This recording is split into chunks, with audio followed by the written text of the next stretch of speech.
അപ്പോൾ വിഷുവിന് 3 പുതിയ സിനിമകളാണ് കഴിഞ്ഞ ആഴ്ച റിലീസ് ചെയ്തത്.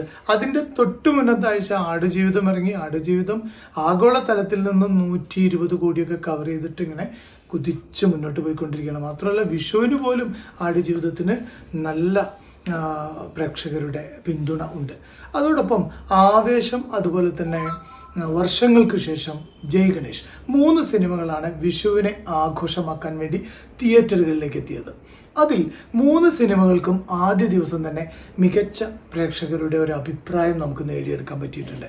ഫസ്റ്റ് ഷോ കഴിയുമ്പോൾ തന്നെ ആവേശത്തിന് ആവേശോജ്വലമായ വരവേൽപ്പ്, അതുപോലെ തന്നെ വർഷങ്ങൾക്ക് ശേഷം വിനീത് ശ്രീനിവാസൻ ഹൃദയത്തിന് ശേഷം ഒരുക്കുന്ന മറ്റൊരു കോമഡി, അതുപോലെ തന്നെ ഫീൽ ഗുഡ് മൂവി എന്ന രീതിയിലുള്ള നല്ല അഭിപ്രായം ആ ഒരു ഫസ്റ്റ് ഷോ കഴിഞ്ഞപ്പോൾ വന്നിട്ടുണ്ട്. അതുപോലെ തന്നെ മാളികപ്പുറം എന്ന് പറയുന്ന ബമ്പർ ഹിറ്റിന് ശേഷം നമ്മുടെ ഉണ്ണി മുകുന്ദൻ നായകനാവുന്ന ജയ് ഗണേഷാണ്. അതും നമ്മുടെ രഞ്ജിത്തിൻ്റെ സംവിധാനത്തിലുള്ള സിനിമയാണ്. അതുകൊണ്ട് തന്നെ അതും പ്രതീക്ഷ നൽകുന്നതായിരുന്നു. എന്തായാലും ആദ്യത്തെ ദിവസം കഴിഞ്ഞപ്പോൾ തന്നെ നല്ല പ്രേക്ഷകരുടെ അഭിപ്രായങ്ങൾ 3 ചിത്രത്തിനും ലഭിച്ചു. പക്ഷെ എന്നാലും ഒരു പടിക്ക് മുന്നിൽ നിൽക്കുന്നത് ആവേശമാണ്. ആവേശം ഒരു മികച്ച എൻ്റർടൈനർ എന്ന രീതിയിൽ കേരളത്തിലും അതുപോലെ തന്നെ പുറത്ത് തമിഴ്നാട്, കർണാടക പോലുള്ള സ്ഥലങ്ങളിലൊക്കെ നല്ല പിന്തുണയായിട്ട് മുന്നോട്ട് പോവുകയാണ്. അതിൻ്റെ തൊട്ടു പിന്നിൽ വിനീത് ശ്രീനിവാസൻ്റെ വർഷങ്ങൾക്ക് ശേഷമുണ്ട്. വർഷങ്ങൾക്ക് ശേഷത്തിന് കൂടുതലായിട്ടും ഫാമിലി ഓഡിയൻസ് നല്ലോണം കയറുന്നുണ്ട്. കാരണം വിനീത് ശ്രീനിവാസൻ്റെ സ്ക്രിപ്റ്റിന് നമ്മുടെ ശ്രീനിവാസൻ അച്ഛൻ്റെ സിനിമയ്ക്ക് ഉണ്ടായിരുന്ന അതുപോലെ ഒരു കുടുംബത്തിൻ്റെ ഒരു എന്താ പറയുക വിശ്വാസ്യത നേടിയെടുക്കാൻ നമ്മുടെ വിനീത് ശ്രീനിവാസന് കഴിഞ്ഞിട്ടുണ്ട്. അത് ഹൃദയത്തിനൊക്കെ അങ്ങനെ ഒട്ടേറെ ഫാമിലി കയറിയ ഒരു സിനിമയായിരുന്നു. ആ തരത്തിൽ ഫാമിലി ഓഡിയൻസ് കൂടുതൽ ചൂസ് ചെയ്യുന്നത് വർഷങ്ങൾക്ക് ശേഷമാണ്. എന്നാൽ യൂത്ത് പ്ലസ് ഫാമിലി ഓഡിയൻസ് ആണ് ആവേശത്തിനെ മുന്നോട്ട് കൊണ്ടുപോകുന്നത്. ജയ് ഗണേഷിനും മികച്ച അഭിപ്രായമായിട്ട് മുന്നോട്ട് പോവാണ്. ഇപ്പോൾ ഇത് ഏറ്റവും പുതിയ വാർത്തയുമായി വന്നിരിക്കുന്നു. അതായത് ആവേശം 50 കോടി ക്ലബിൽ ആദ്യം കയറി.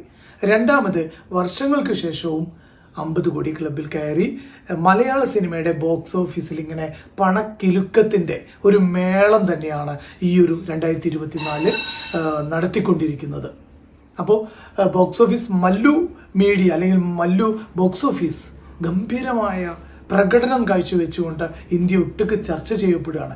നമ്മളിവിടെ അവതരിപ്പിക്കപ്പെടുന്ന സിനിമകളുടെ പാറ്റേൺ, അതുപോലെ തന്നെ സബ്ജക്റ്റ് പ്ലസ് അതിൻ്റെ മേക്കിംഗ്, എല്ലാ തരത്തിലും പുറത്ത് നമ്മുടെ മറ്റ് സ്റ്റേറ്റുകളൊക്കെ മലയാള സിനിമ വ്യത്യസ്ത രീതിയിൽ ചർച്ച ചെയ്യപ്പെടുകയാണ്. നല്ല ഒരു സമീപനമാണ് ഈ ഒരു തരത്തിൽ നമുക്ക് കാണാൻ പറ്റുന്നത്. എന്തായാലും മലയാള സിനിമയുടെ ഒരു സുവർണ്ണ കാലഘട്ടം എന്ന രീതിയിൽ മുന്നോട്ട് പോയിക്കൊണ്ടിരിക്കുകയാണ്. വരുന്ന സിനിമകളൊക്കെ കോടിക്കിലുക്കമാണ് ഉണ്ടാക്കിക്കൊണ്ടിരിക്കുന്നത്.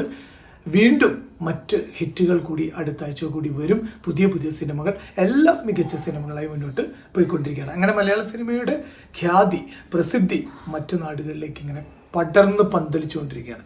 എന്തായാലും മലയാള സിനിമയിലെ പ്രേക്ഷകർ ഒന്നിച്ച് തിയേറ്ററുകളിലേക്ക് ഒഴുകിയെത്തുന്ന കാഴ്ച കൂടിയാണ് ഈ വിഷുക്കാലവും അതിന് തൊട്ടു മുന്നുള്ള കാലവും നമ്മളെ ഓർമ്മിപ്പിക്കുന്നത്. എന്തായാലും മലയാള സിനിമയുടെ ഒരു സമ്പത്ത് കാലഘട്ടം തന്നെയാണ്.